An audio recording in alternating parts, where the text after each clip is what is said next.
Good evening guys. Andito na naman ako. Welcome to my vlog. At ito na naman, namimiss ko si YouTube. So, I have to make again a video because I'm in the province. Guys, ipapakita ko sa inyo kung ano yung mga natanim namin dati na hindi na nanamunga na pero konti lang napakinabangan.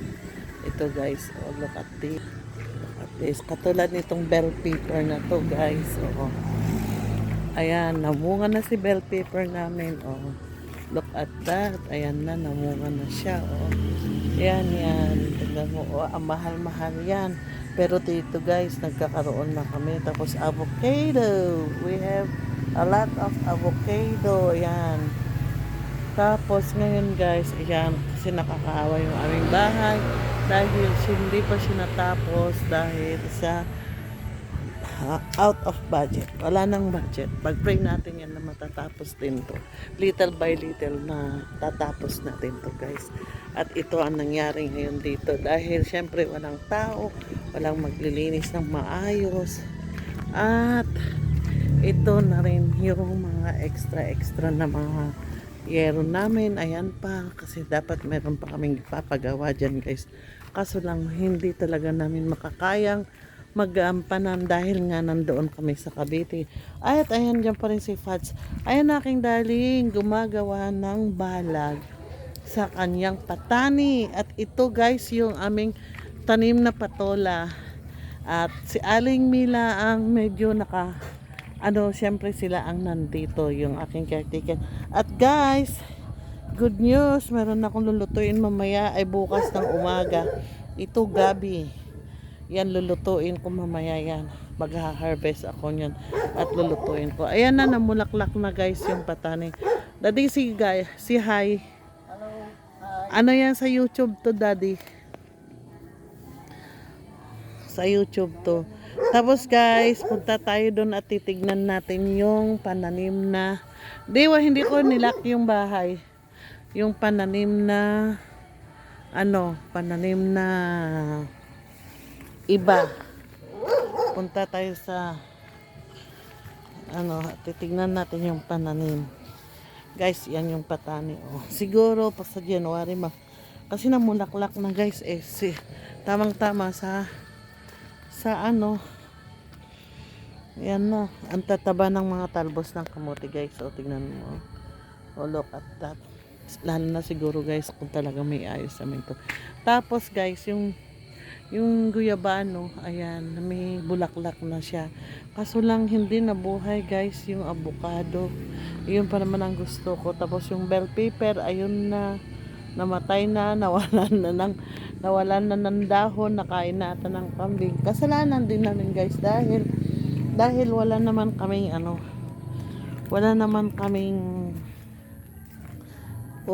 yung pinag-anuhan namin na kangkong. Ayan na. Nagkaroon na ng tubo. Oh, ayan na. At may ampalaya guys. Ayan yung ampalaya. Yan yung ampalaya. Pero hindi namin tanim yan. Siguro yung mga nabili namin na nahinog na buto, natapon na buto. Yan na. Kaya pag may pera kami. Saan? Ayan. Kailangan talagang magpabakod na guys para hindi sayang yung mga unti-unting tumutubo sa paligiran namin. Kasi gusto namin ganon. Tapusin muna namin yung problema doon sa Fads, huwag kang sasama sa akin kasi pupunta ako doon. Titignan yung palayan. Ayan. Ayan si Fads. Tapos ayun, oh. Nagagalit. Ito na rin yung dragon fruit. Hindi pa ako makapunta guys sa sa fish pan ngayon kasi gusto kong pupunta doon yung nakabota ako kasi alam ko masyadong maputik. Tapos ayan na yung mga dragon fruit. Ayun. Na yung dragon fruit. Ayan. Ayan. Tapos guys, nawala na yung pananim namin na ano pa ba yung nawala dito? Ayun guys, na yung aming talong, namulaklak ng aming talong. Aloy, yun, oh. Binili ko lang ng yan, last July ay August. Yan, may bulaklak na guys, oh. may bulaklak na. Tapos sana kung malinis man lang to, hindi man na namimisan. Ito na rin yung mangga, nabuhay yung mangga. Ewan ko kung ano yung hindi nabuhay doon guys. Ang alam ko, avocado, wala man lang nangyari sa avocado namin. Tapos yung kalamansi, nawala na rin. Nawala na rin. Naubos na rin daw yung dahon ng kalamansi. Ayan na yung mga dragon fruit guys. So, look at that. Ayan. Ayan na yung mga dragon fruit next year. Ayan ang aming malunggay. Tumubo na. Ayan na. Unti-unti na tumutubo na yung malunggay. Tapos may balak pa kami sana dito guys, if God's will. Kasi ngayon talagang nawala yung mga ano dito. Mga nyug. Yan, namatay na yung nyug, oh. Nawala na, patay na. Ang naiwan na lang ay yung suha. Suha nga ba to? O, suha. Yan. Sana nga tutubo ng todo yan. Tapos yung mga ano pala doon, luya. Meron din kami mga luya. Ay nako, marami kaming pangarap dito kaming mag-asawa. Kaso lang, hindi pa rin namin paanohan dahil sa aming pagsubok na dumating sa aming buhay. Tapos hanggang doon lang tayo guys, titignan natin yung, kasi ito guys, itong linang na to, ito isa, dalawa, tatlo. Ayan. Ang gawin namin dyan guys is magtanim kami ng gulay. Tatanim kami ng gulay. Tapos ito yung kalsada na pinagawa ko guys. Hanggang doon sa dulo. Hanggang doon. Sana nga maanuhan ko guys dahil mapa-improve na namin itong pagdating ng panahon. Oh, lamig. Sarap ng lamig niya guys. Gininaw ako. Ala, kanino kayong baka to? Kumusta na kaya yung mga baka namin? Hindi ko pa napansin. Dahil sa hindi ko pa naitanong kung kumusta na sila. Hala, ilang kapitak tong hindi pala nataniman ng palay. Isa, dalawa, tatlo, apat, lima, anim, pito. Pitong kapitak. Ayan, mula doon sa likuran ng bahay hanggang dito sa puno ng mangga. Ayan ang gusto kong taniman ng gulay guys. Sana pagdating ng January maumpisahan namin. Ayan, titignan lang natin yung palay na tinanim ni Archie, yung aking katiwala, aking caretaker dito sa aming bukiran. Ayan guys, so tignan natin. Tignan natin. Ayan na.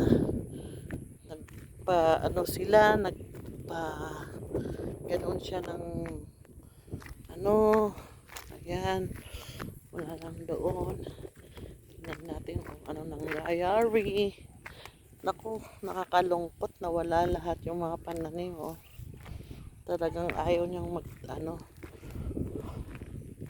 nakakalungkot. Sana uulan guys, kasi ayan, kailangan ng patubig, always patubig, dahil kung hindi umulan, wawa naman kami, walang patubig, bitak-bitak ng aming palayan. Sana may iayos na ni Archie para naman okay na ang lahat guys. Kasi syempre, saan na ba yun?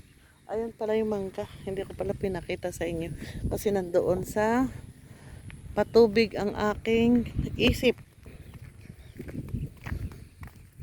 Ayun, nagpatubig. Ay, bakit ganito ang ating palayan guys?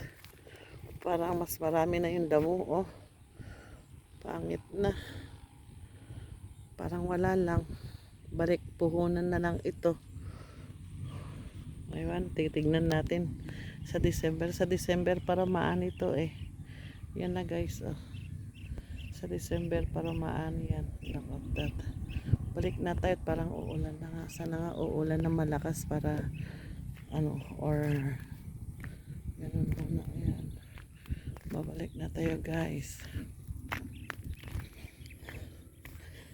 Bukas na lang tayo pupunta guys sa ano sa ano tawag nito, fish pan. Early in the morning punta tayo doon, kukuha ng ulamin natin kasi ngayon guys meron pa kaming ulam na inihaw na bangus.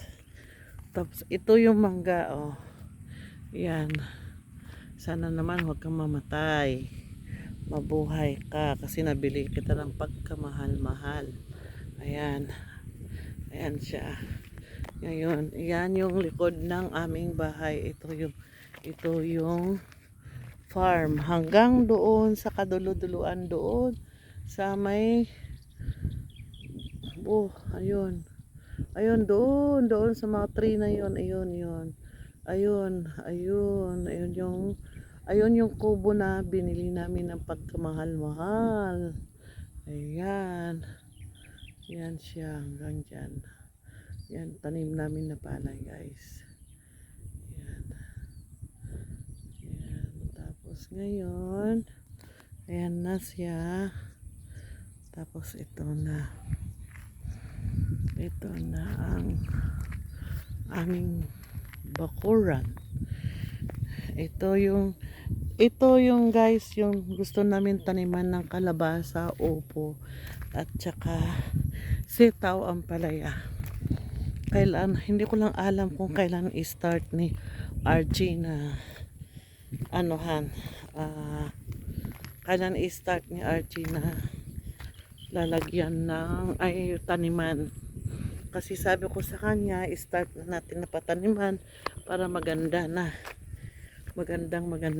ang kalabasan. Baka sakaling magkaroon tayo ng pera sa gulay. Kasi sabi nila guys, mas marami daw kikitain sa gulay kaysa palay kung marunong yung mag-asikaso sa gulay.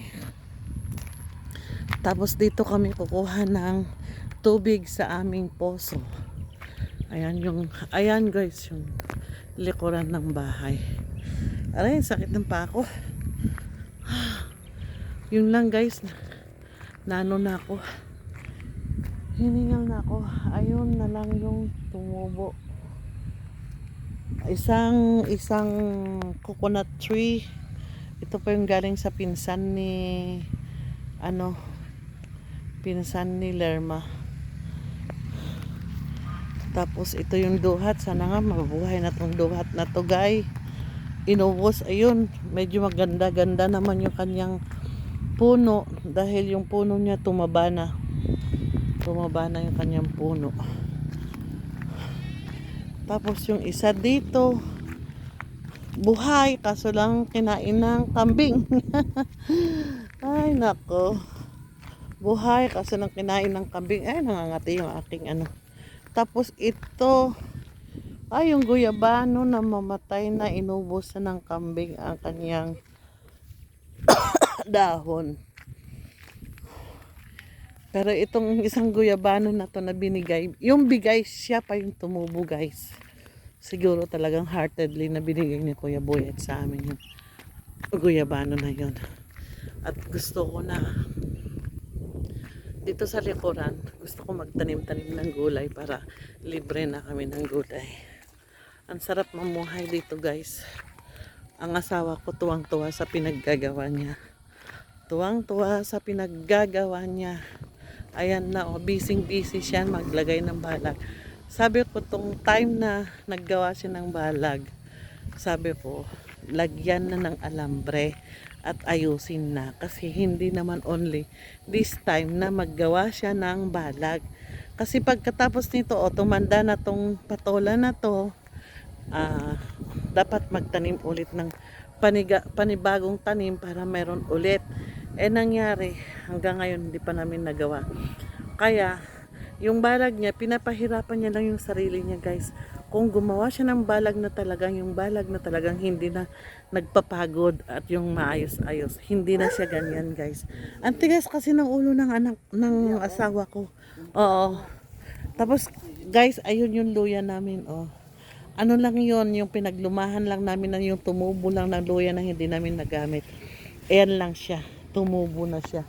Kaya guys, kung talagang masipag ka dito sa probinsya, marami kang malilibreng pagkain. At iyon ang nagustuhan ng asawa ko. Kahit ano. Ayun, nandoon si Archie sa dulo, nag-i-spray ng kanyang pananim na ano, pananim na palay. Ayun. Eh kung siguro guys, pag dito lang nila nilagay yung ano, yung fish pan, siguro hindi na kami nalalayuan. Siguro mamimingwit na lang kami. Ganun na lang siguro yung mangyayari. Ay hindi, doon nila nilagay yung fish pan. Kaya tuloy ito, nahihirapan kami. Dapat, pero dapat talaga yun sana ang pinagawa ko na lang dito na lang. Para isang bantayan na lang. Tapos doon na lang sa dulo, yun na lang sana din yung ano, yun na lang din sana yung palayan. Para hindi na kami nahirapan na ganito. Kasi pag yung lumaki na yung mga isda, ano talaga ako, umuupa ako ng tao na matutulog doon, na magbantay doon sa isda. Ganon yun guys. Kaya hindi ko lang alam, siguro pag may pera kami, baka ganon yung mangyayari, dito ko na lang palagay yung fish pan. Sa ngayon hindi pa, kasi wala pang pera. Wala pang pera, hindi pa nga matatapos guys yung aming bahay. Oh look, talagang makikita nyo guys yung aming kabahayan, hindi pa rin matatapos. Ayun na siya, ayun na guys, ayun na si fish, si Aling Fudgy. Daddy, parang ano na, nai-stress na yung aso natin. Lagay mo, tingnan natin yung ano, mula kasi doon sa harapan guys, sa amin pa rin. Sana makagawa kami ng ito. Hanggang dito guys ang aming bahay. Hindi pa rin nagagawa hanggang doon kaso lang hindi yan hanggang diyan sa dulo diyan. Pero magpapagawa na lang ako ng ano ko pag once na meron na akong pera. Kasi itong unahin ko dito. Hanggang dito. Hanggang dyan. Sana lang natin. Thank you guys for watching. Maski hindi ako nakasuklay pa. Maraming sa inyong pag-stay sa akin. Stay tuned. Thank you. Bye.